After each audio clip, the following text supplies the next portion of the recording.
Martial arts base ചെയ്തുള്ള സിനിമകൾ കാണാൻ ഇഷ്ടമുള്ളവരാണ് നിങ്ങളെങ്കിൽ കണ്ടിരിക്കേണ്ട ഒരു മസ്റ്റ് വാച്ചബിൾ സിനിമയാണ് ദ 36 ചേംബർ ഓഫ് ഷാവലിൻ. 1978 സിനിമയാണ്. ഡയറക്ടറുടെ പേര് താഴെ കൊടുത്തേക്കാം. അഭിനയിച്ചിരിക്കുന്നത് ജോർദാൻ ലിയു എന്ന് പറയുന്ന മാർഷ്യൽ ആർട്ടിസ്റ്റാണ്. ഇദ്ദേഹത്തിൻ്റെ ഒരുപാട് സിനിമകളുണ്ട് ഈ ബേസിൽ തന്നെ പോകുന്ന. ഇതിന് വേറെ പാർട്ടുകളും ഉണ്ട്. ബ്രൂസ് ലീ, ജാക്കി ചാൻ, ടോണി ജായൊക്കെ പോലെ തന്നെ അവിടുത്തെ ഒരു വലിയ ടോപ്പ് ഒരു മാർഷ്യൽ ആർട്ടിസ്റ്റ് തന്നെയാണ്.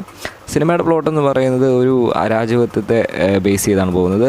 ഒരു രാജാവ്, ആ രാജാവ് ജനങ്ങളോട് കാണിക്കുന്ന ക്രൂരതയൊക്കെ കണ്ട് അവിടുത്തെ നാട്ടുകാരിൽ പലരും റിബലായിട്ട് നിൽക്കുന്നതും, ആ റിബലിസത്തിൽ ഈ നായകൻ, സാൻഡ എന്നാണ് നായകൻ്റെ പേര്, ഈ നായകൻ ഉൾപ്പെടുന്നതും ഇവൻ്റെ സ്റ്റുഡൻ്റ് ആയിരുന്നു. ഇവരുടെ നാട്ടുകാർക്കുണ്ടാകുന്ന പ്രശ്നങ്ങളിൽ നിന്ന് ബേസ് ചെയ്ത് ഈ സാൻഡയ്ക്ക് അമർഷം തോന്നുകയും സാൻഡ ഷാവലിൻ ടെമ്പിളിൽ പോയി. ഷാവലിൻ ടെമ്പിൾ എന്ന് പറയുന്നത് 36 ചേംബർ എന്ന് പറയുന്നത് അവിടെ 36 ചേംബേഴ്സാണ് അവിടെ ഉള്ളത്. അവിടെ ബുദ്ധസന്യാസികളാണ് ഈ കുംഫു പഠിപ്പിക്കുന്നത്. അപ്പോൾ അവിടെ കുംഫു പഠിക്കാൻ ചെല്ലുന്നതിനെ ബേസ് ചെയ്താണ്.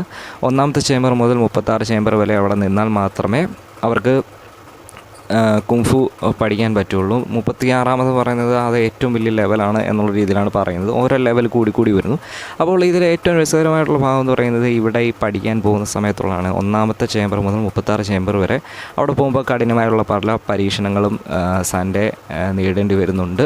അതുപോലെ വളരെ രസകരമായിട്ടുള്ള രീതിയിലാണ് പോകുന്നത്. അത്യാവശ്യം നല്ല കോമഡിയൊക്കെ ചേർത്ത് പോകുന്ന ഒരു സിനിമയാണ്. മാർഷ്യൽ ആർട്സ് ഇഷ്ടപ്പെടുന്നവരെല്ലാം കണ്ടിരിക്കേണ്ട ഒരു സിനിമ എന്ന് തന്നെ പറയാം. ഇതിൻ്റെ അടുത്ത പാർട്ടുകളും ഒരു 3 പാർട്ട് ഇതിനെ ബേസ് ചെയ്ത് തന്നെ പോകുന്നുണ്ട്. ഈ 36 ചേംബർ ഓഫ് ഷാവലിനെ ബേസ് ചെയ്ത് തന്നെ പോകുന്നുണ്ട്. കാണാത്തവരൊക്കെ ഒന്ന് കാണാൻ ശ്രമിക്കുക. കണ്ടിട്ടൊന്ന് കമൻറ്റ് ചെയ്യുക.